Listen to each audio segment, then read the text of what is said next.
Hi everybody, it's Christina from Adventures in Polish Land. Today I have a different kind of video to share with you.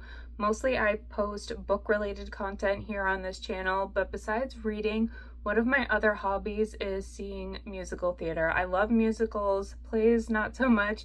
I do see them every once in a while, but I am a musical person and I've made it my goal this year to not only see shows in New York City when I have the opportunity to visit there, but I'm trying to expand my horizons into my local regional theaters as well. So I wanted to post a wrap up similar to a reading wrap up, but instead of talking about the books I read, I'll be talking about the shows that I've seen. And if you're interested in this type of content, I usually post mini vlogs of all of my theater trips over on my Instagram, which is Adventures in Polish Land, and sometimes I post other theater reels there as well. But let's jump right in. I began the year with a trip to New York. I went in January, which if you can brave the cold of a northeastern winter, I highly recommend visiting New York in January or February because it is so much quieter there. You have a lot more space to do activities without huge mobs of people everywhere. Plus, hotels and tickets to shows and events are usually a bit cheaper. So that's why I went in January. I began the trip with a show that I've seen already, which is Drag the Musical. This is an off-Broadway show playing at New World Stages. It features a lot of drag queens, as you might have guessed, but also some famous theater actors. I first saw it because Nick Adams was in this show, and he's one of my all-time favorite Broadway performers. I just adore him. And so it was really great to see him in this show. I went back because I was hoping to catch Adam Pascal as our straight man. Unfortunately, he was out that night, but I still got to see Jimbo play the role as Kitty Galloway, which was really exciting to see a different lead while Alaska was out for a brief period of time.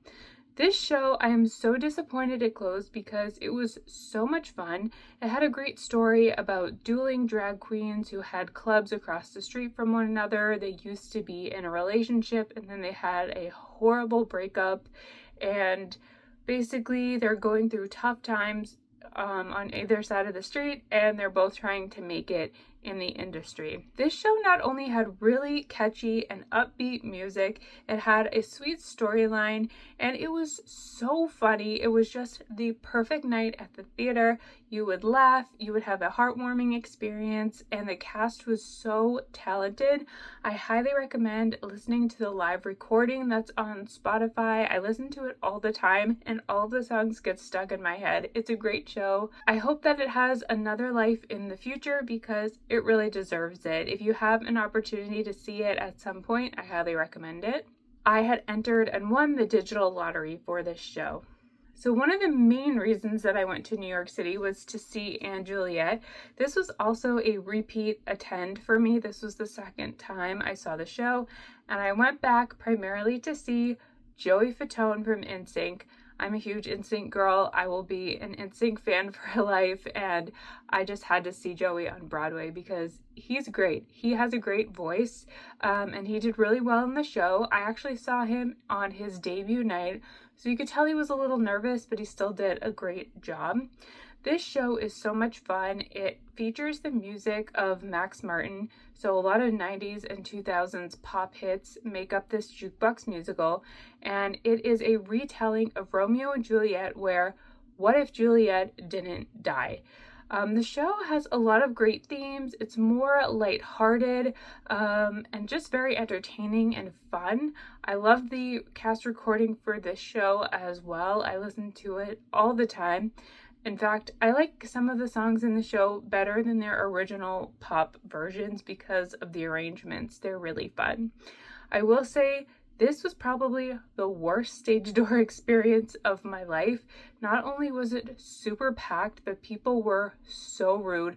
They were pushing, they were resting their arms on me, they were coughing on me. I had to tell a lady to stop touching me. It was wild. And I think obviously it was because it was Joey's first night, but also Charlie D'Amelio was in the show when I saw it. She did a great job, by the way, but when she came by to sign my playbill, a whole mob of people pushed me right into the barricade. So that was a little upsetting. I would say if you're going to the show and you want a stage door, keep in mind it might be wild out there, and if you are stage dooring, please be respectful to your fellow theater patrons.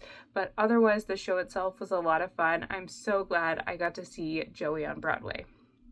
Next up, I bought a cancellation ticket to The Outsiders. So on Telecharge, on their Rush website, some shows offer cancellation seats, and it is a little bit of a gamble. My ticket was $159, and I think I have seen that price has gone up to $179. But they give you a general idea of where you're sitting, and I had a premium ticket. I think I was in the 3rd or 4th row. It was an amazing seat.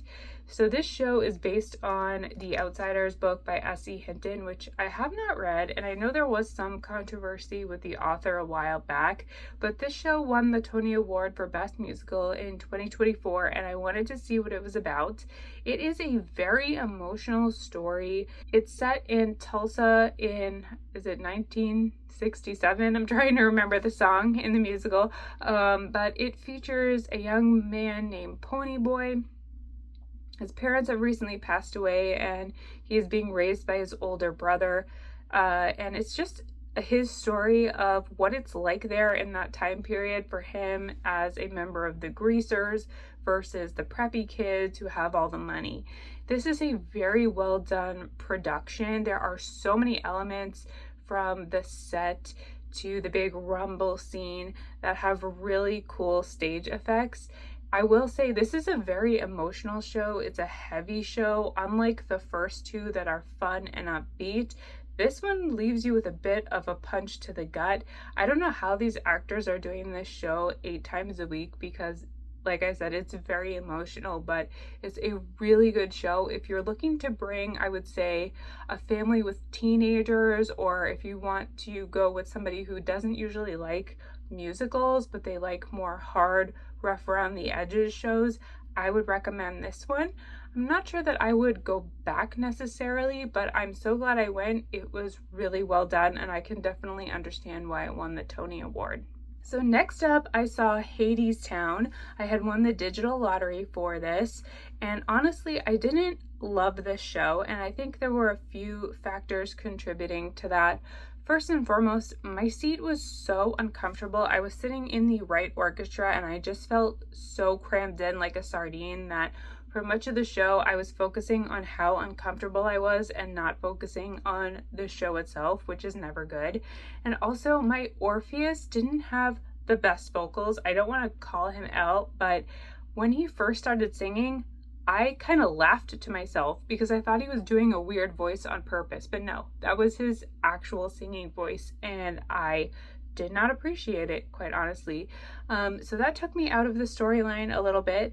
I appreciate the overall themes of the show. I think the storyline is very well done. It's obviously a take on the Orpheus and Eurydice myth from Greek mythology with sort of a modern political twist. I think it is a story that needs to be told right now. But other than that, I didn't love the show, unfortunately. The highlight for me was definitely Allison Russell, who was playing Persephone. She was glowing on stage. Anytime she was on, my eyes were directed towards her. She had a great energy about her. I loved the way she moved her body and her dancing. She was very captivating. So I'm really glad I got to see her. Overall, I'm glad I got to see this show. I do want to listen to the soundtrack a little bit more to see if I can get the music into my head and learn to appreciate it a bit more, but unfortunately, this was more of a 3-star out of 5-star performance for me. Good show. I understand why people like it, but it wasn't the best experience for me at the time. And then the final show I saw during my New York trip was Six. This was the 4th time I've seen it on Broadway. This is my absolute favorite Broadway show. I know that's a little controversial for some people who think this is just a concert, but for me, this is my favorite Broadway musical. It is so fun, so high energy. It has the best vocalists on Broadway. I've seen the 2.0 cast twice, and then I saw the 3.0 cast, and then this cast that I saw was a combo of the 3.0 and then The main reason I went to see it again was because we had our original Aragorn in the show, which was so exciting. Because I listen to the cast recording all the time, which is recorded live from their opening night on Broadway, I hear Adriana Hicks' voice, and it was just so surreal to see her live. I did pay for a second row seat. I highly recommend sitting up close if you can, because the queens will make direct eye contact with you and they're having the time of their life up there. I highly recommend this show. Obviously, it's a retelling of The Six Wives of Henry VIII. It is done pop concert style. The queens are competing to see who had the worst life with Henry, but it's such a fun and upbeat show. Whenever I go, I am smiling ear to ear the entire time. It is so much fun. I will go back again. I have to see it on Broadway at least 6 times. I think that's the rule. And hopefully I can see the current cast that's playing. I would love to do that. So then I saw a show in Boston. I went to see Shucked. This was playing at the Citizens Opera House in the city during the first national tour. I did not see this show on Broadway, and I kind of regretted it because once I saw their performance during the Tony Awards, I thought, that looks so much fun. Why did I write this off? And this show, I would say if you like the Book of Mormon, you would probably enjoy this. It is very funny, a little raunchy. They have corny jokes throughout the entire thing. But it is about a Cobb County town where the people there live away from everyone else. They stick to their own county and that's it. But they get by because they grow corn. And one day the corn starts dying. So one of our characters, Maisie, decides to venture outside of Cobb County, and she tries to save the town by finding this really sleazy guy to bring back, and all he's trying to do is get rich and get out of debt. So it's a funny story. I'm glad I went. I had a good time. But for me, I probably wouldn't repeat attend. I would say if you are looking for a funny show to go to that is not going to be taken too seriously, definitely see this when it comes on tour near you. I am really glad that I got to see it, and I was glad to see Tyler Joseph Ellis as one of the narrators because I've followed him on Instagram for a really long time, so it was exciting to see him perform live. And this, I think, is the first national tour of a show that I've ever seen, which sounds weird, but I don't think I've seen any other national tours. So that's exciting. Glad to check that off the bucket list. I was randomly perusing the TodayTix app one day and I saw that there was a show on there for The Light in the Piazza, and it was playing at the Huntington, and for some reason that theater name sounded familiar to me, so I looked it up and sure enough it is in Boston. So I entered the lottery and won tickets. So here's the giant program that they give you. So the Huntington is a regional theater in Boston in the Back Bay area. It's right near the Prudential Center, and this show was really well done. I knew nothing about The Light in the Piazza before going. It is set in Italy with a mother and her young adult daughter going on a summer vacation there. And you find out that the daughter has some mental incapacities because she was in an accident when she was younger, and she doesn't really realize that she has these limitations. So it's pretty sad in that way.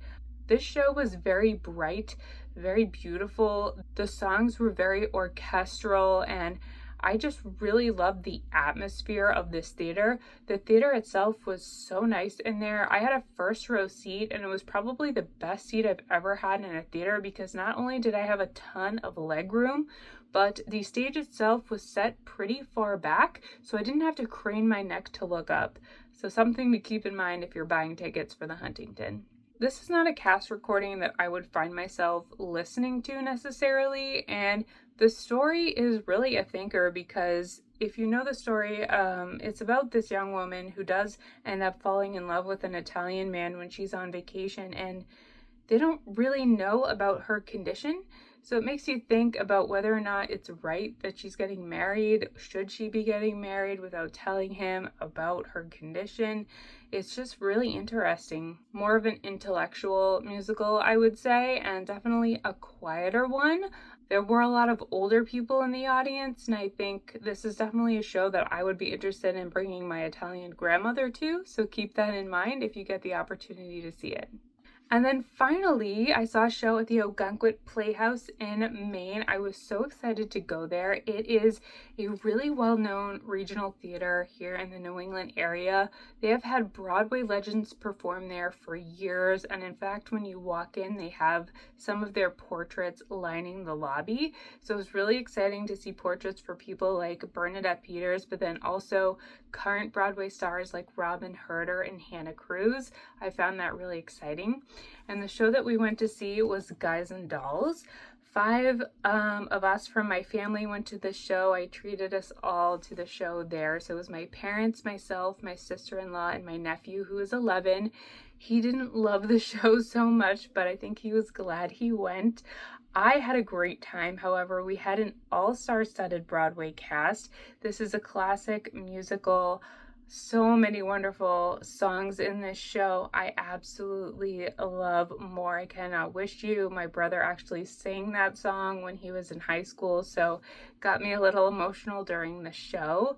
I will say that the first act felt so long, and then the second act went by really quickly, so it was a bit uneven there. And I found that in the first act, I wanted more music. There was a lot more dialogue and a lot more storytelling with spoken word than I would like, but overall I had a great time. It was really exciting to go to the Ogunquit Playhouse. I highly recommend visiting there if you can, and the show itself was so much fun. Can't wait to listen to the cast recording from the OVC. So that wraps up the first 6 months of the year in theater for me. I saw 8 shows, 2 new to me regional theaters. I got to see Guys and Dolls with my family, which was really fun. I usually go to theater by myself, so to have 5 of us there was an interesting experience.